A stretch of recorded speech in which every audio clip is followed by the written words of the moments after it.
Será que nós estamos realmente doentes mentalmente? Ou será que estamos apenas vivendo de um jeito que nos adoece? Será que os transtornos mentais aumentaram? Ou será que o que aumentou foi a nossa capacidade de nomeá-los? São tantos serás dentro de saúde mental que hoje eu te convido a refletir sobre essa pauta aqui comigo.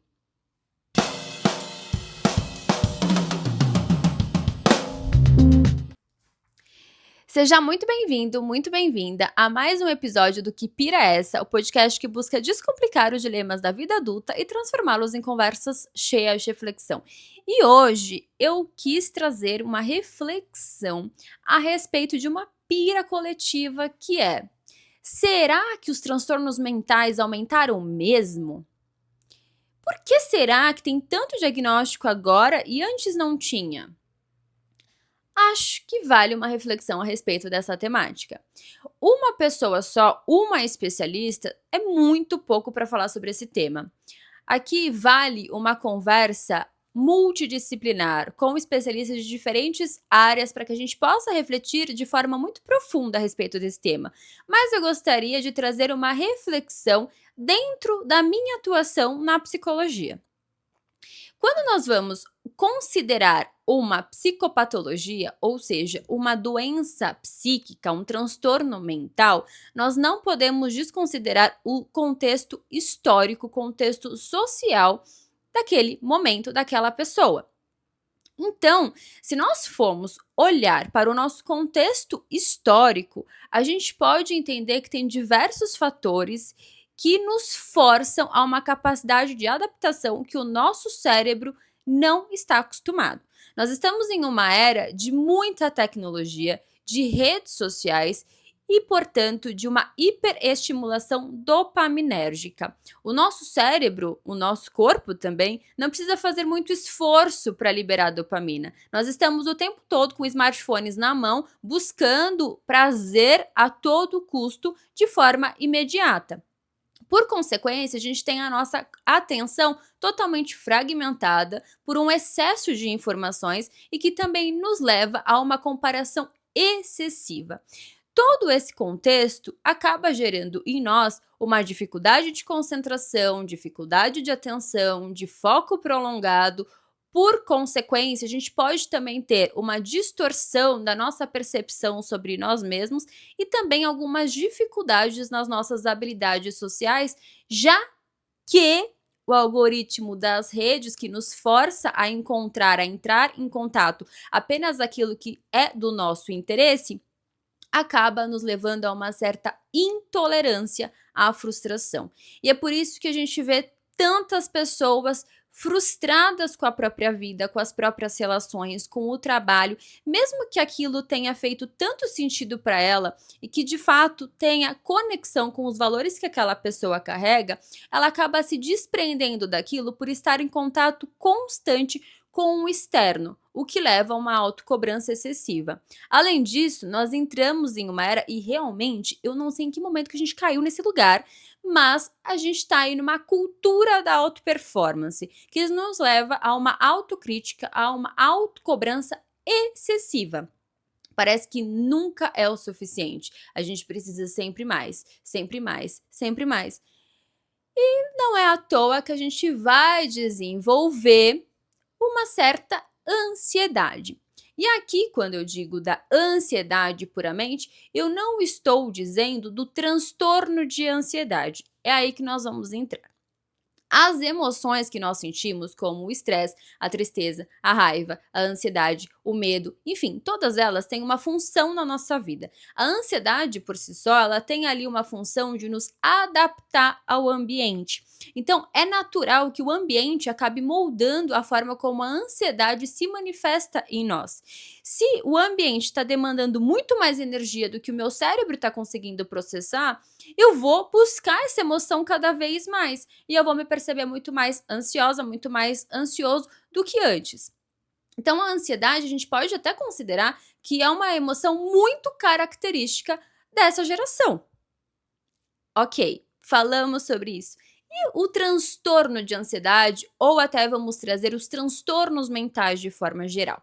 Um transtorno mental, ele não é definido por um único sintoma, por um único caráter diagnóstico. Então, dentro de um diagnóstico, a gente tem diversas classificações, diversas características que tornam ali um caráter diagnóstico. Porém, somente aquilo não é suficiente para dizer que aquela pessoa tem um transtorno. Um transtorno vem de um caráter central, que é o prejuízo funcional.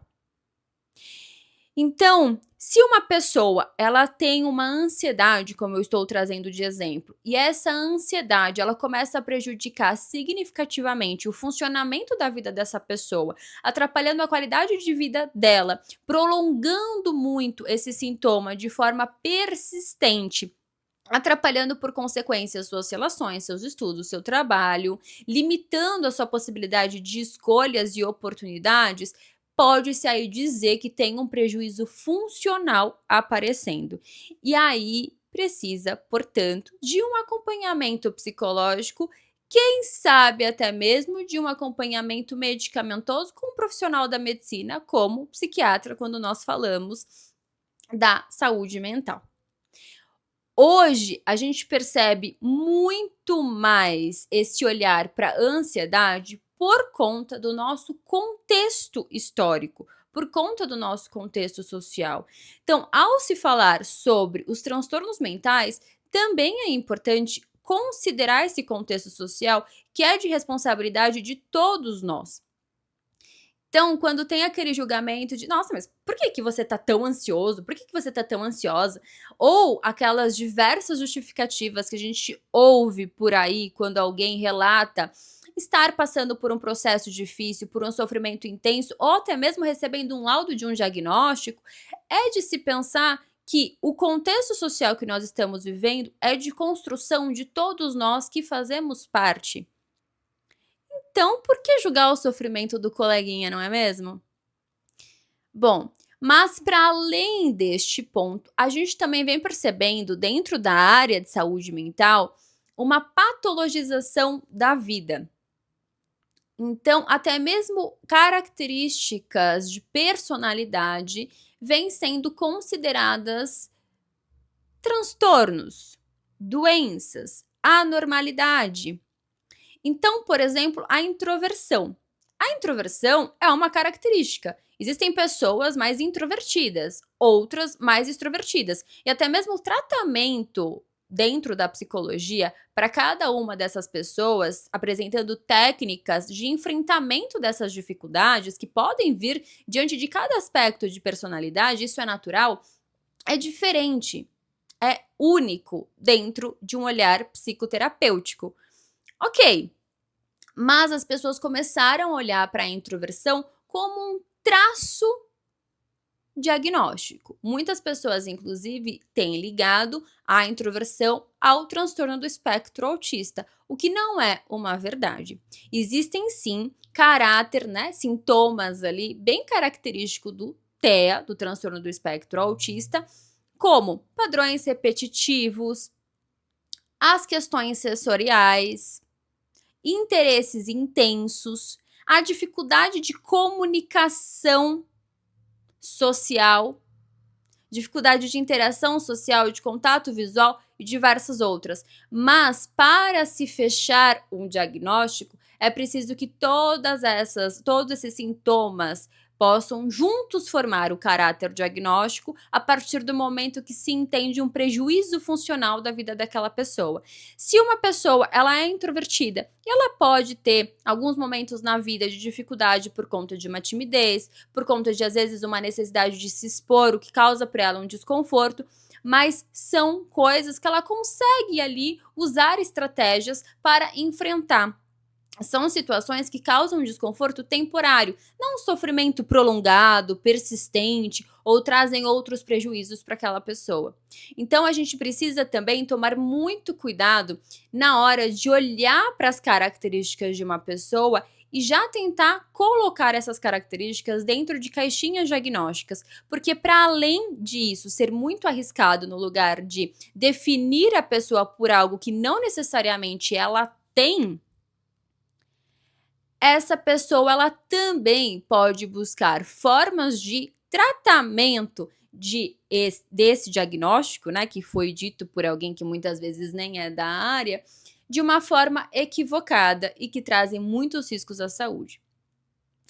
Então, vamos também considerar um outro cenário. Se eu tenho uma criança que foi criada, está sendo criada, né, no caso ali, a criança ainda, em um ambiente de muitos estímulos, privada de contatos sociais presenciais, né? Então é uma criança que fica muito no computador, jogos online, contato com outras crianças, com pessoas que ela nem conhece, mas só ali pelo meio digital, é uma criança que vai tender a se desenvolver com dificuldade de se socializar, com as habilidades sociais mais prejudicadas, vai ter também uma maior intolerância à frustração. Vai ser uma pessoa que vai tender a se isolar, porque diante das outras pessoas, ela não sente que tem as habilidades de interação, porque isso não foi desenvolvido de início. Então, essa conjuntura, será que caracteriza um transtorno individual desta adulta, né? Então, quando essa criança se tornar adulta, isso vai ser um transtorno individual? Ou será que isso é fruto de um contexto cultural, de um cenário social e um molde de um ambiente em que essa pessoa se desenvolveu? São esses pontos que nós olhamos dentro de um acompanhamento psicológico. Não é simples fechar um diagnóstico. É preciso ter um olhar muito amplo e o contexto social ele precisa ser considerado. Então, se você já se identificou com algum post nas redes sociais a respeito de transtornos mentais, busque olhar para a sua rotina, busque olhar para os seus hábitos.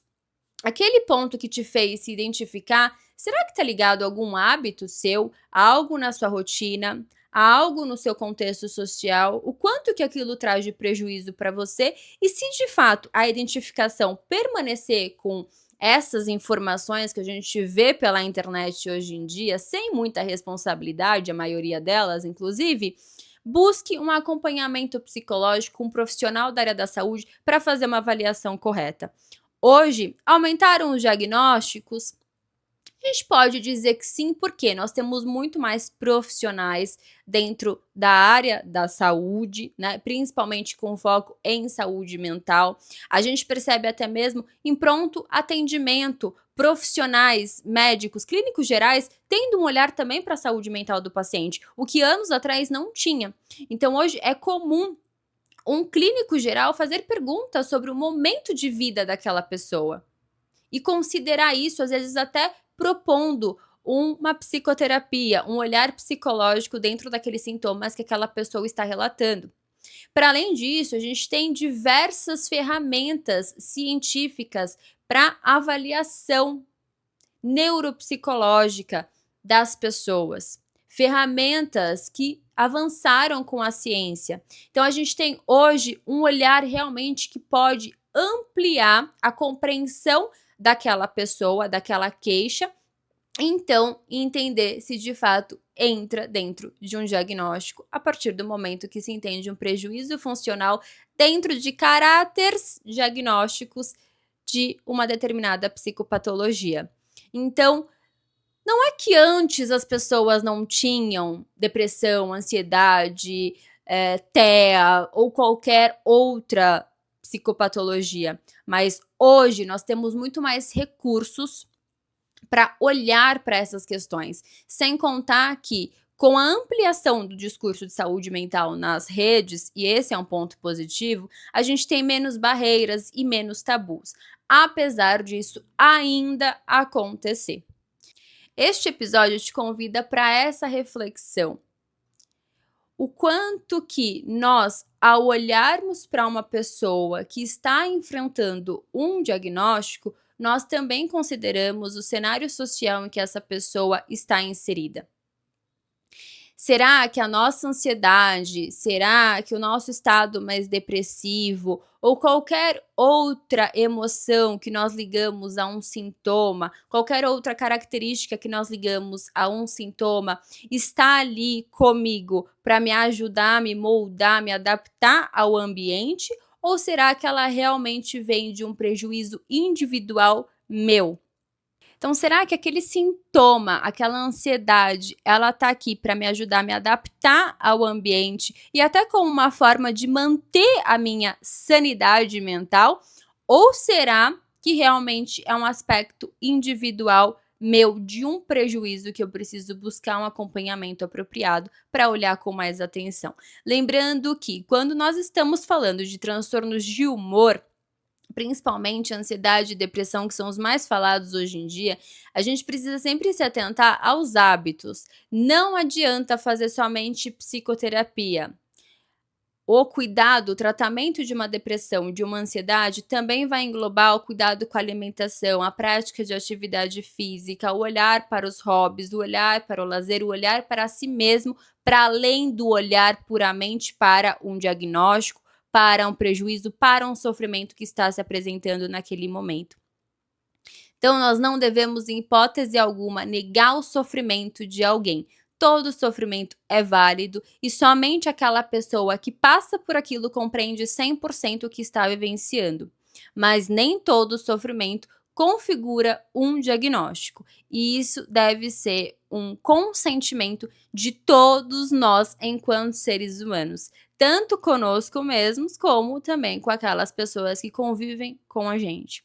Então, é um olhar muito necessário considerar todo o contexto social e, se você tem filho ou tem filha, também já desde este momento observar a criação que oferece para essa criança, porque isso vai de alguma forma determinar algumas características que se mostrarão presentes no futuro dessa pessoa lá na fase adulta, podendo trazer prejuízos ou não. Então, a saúde mental é de responsabilidade de todos, tendo formação na área ou não, porque sim, a psicopatologia possui um caráter muito específico, social e cultural. Espero que esse papo tenha feito sentido para você, para pelo menos despertar uma reflexão a respeito dessa temática. E, se fez sentido, dissemine isso com as pessoas ao seu redor. Tenho certeza que faz muita diferença a gente considerar todos esses outros aspectos ao olhar para o sofrimento psíquico de uma forma mais ampla, sem julgamentos e de uma forma muito mais empática e acolhedora. Um beijo, um grande abraço e nos vemos no nosso próximo episódio. Tchau, tchau!